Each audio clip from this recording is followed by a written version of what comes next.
on the show this evening, and have a chat to John and Marco about Sunderland Newcastle. You might want to talk about Gateshead. This is where I would have liked to have played a goals montage of action from the International Stadium this afternoon. I can't do that. Gateshead took on Southend, last match of the season. A win would have lifted Carl Magne's team back into the playoff positions. There is no goals montage because there were no goals in the match, which we broadcast live on the BBC Sport website and app this afternoon. Paul Dixon and Colin White were our commentary team, and the duo has joined us in the studio now. Evening, Dicker. Good evening, Simon. And evening, Colin. Good evening. Colin, what kind of a 0-0 was it? Was it one when they were absolutely battering them, knocking on the door all game long, trying to get that goal which would have seen them in the playoffs? Or was it one of those that was just a bit of a damp squib? Weirdly, it was neither of those things. Had it been the first couple of games of the season, we'd have come away thinking, Gateshead are a decent football team. Shame they didn't create any opportunities, but lots to be positive about. But that wasn't the context of this. The context of this was winning was all that mattered. If they'd won, they'd have been in the playoffs. Not winning meant they weren't. They had one shot on target, and it wasn't even the greatest of shots. They had not lots of nice, neat football, as much as that's possible on a pitch at the International Stadium that is falling apart and is cutting up very, very badly. Lots of possession, no real chances created. Paul Dixon, you think that Southend defended really well. I think Gateshead were a little bit toothless at times. A bit of both. But Southend have put a great run together. I mean, they are now in the playoffs. I mean, can they do it? Yes, maybe they could. But Gateshead didn't put them under pressure enough, didn't open things up. Their forwards could have been a bit more aggressive, a bit more up for the game, I mean, there was 4,200 there. There was 2.2 Gateshead fans there, 1,000, and they were right behind the team, and they never got excited all afternoon, right? It's disappointing, that, isn't it? Very disappointing, Simon. I mean, it's your last throw, the last game. Come on, let's go for something. We can get into playoffs, but I think it's the players and the personnel that they've got is not what they had up to Christmas, where they had a terrific team. They've lost their players. They went back to their clubs. Lots of injuries.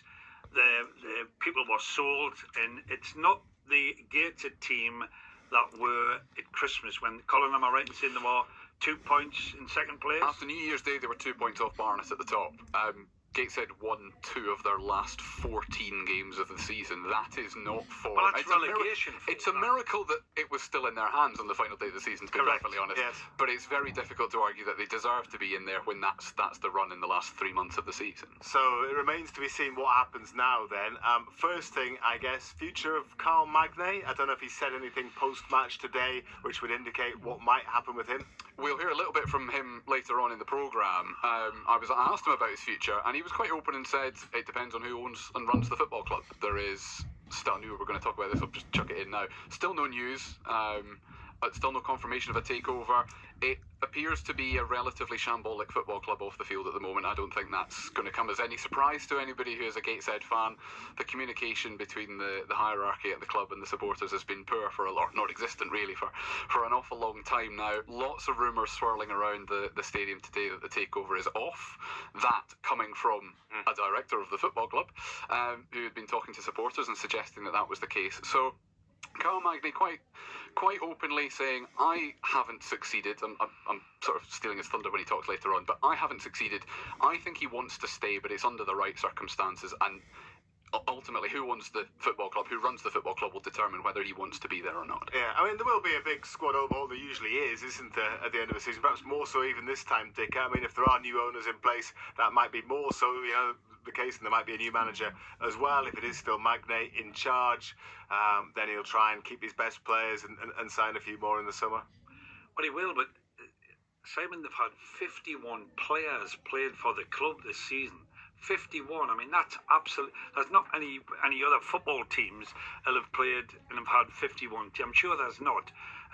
Carl's a good lad. He's dedicated to Gateshead. You would agree there, Colin, wouldn't you? Yes, absolutely. He's totally dedicated, and he wants the best for Gateshead.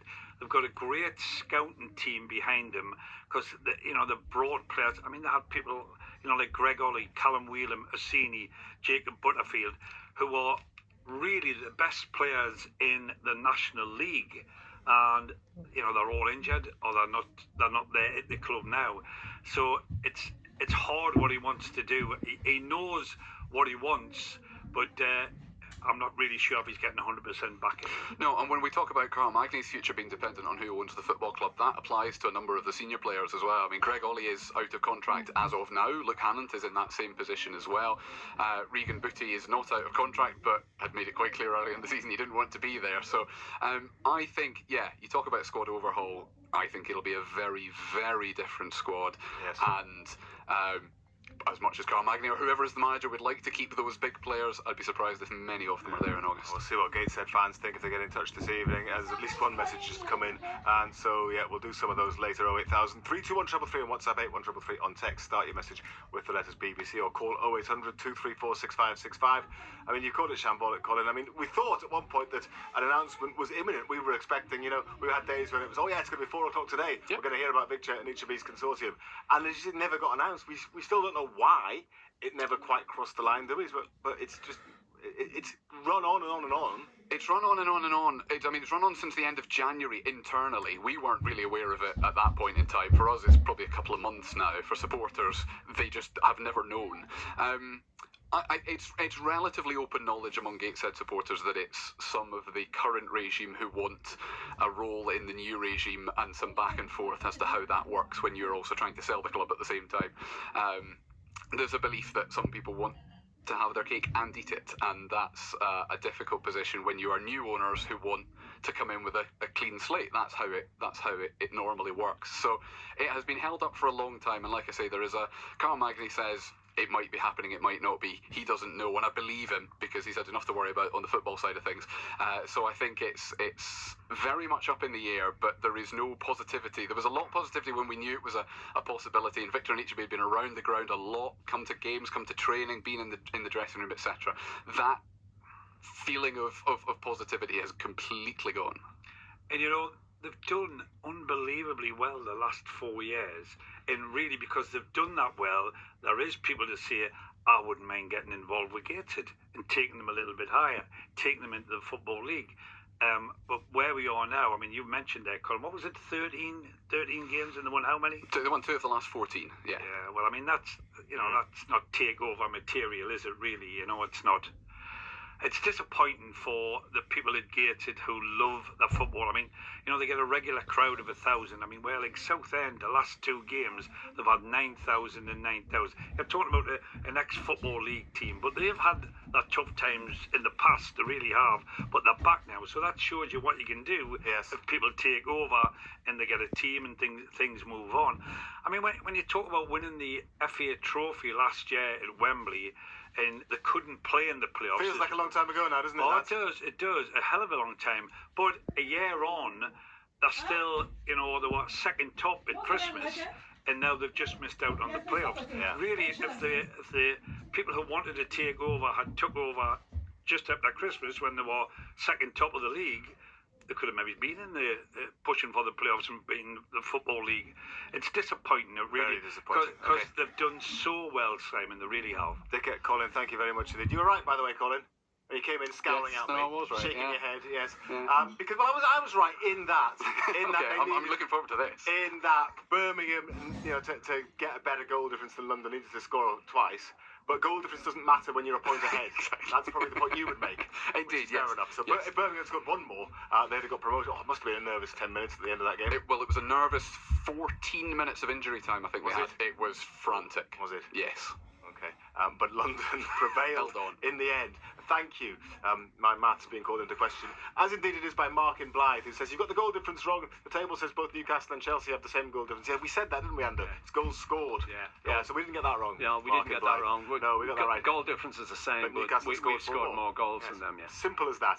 Thank you, Colin. Thank you, Paul. Scott Meakin, BBC Radio Newcastle.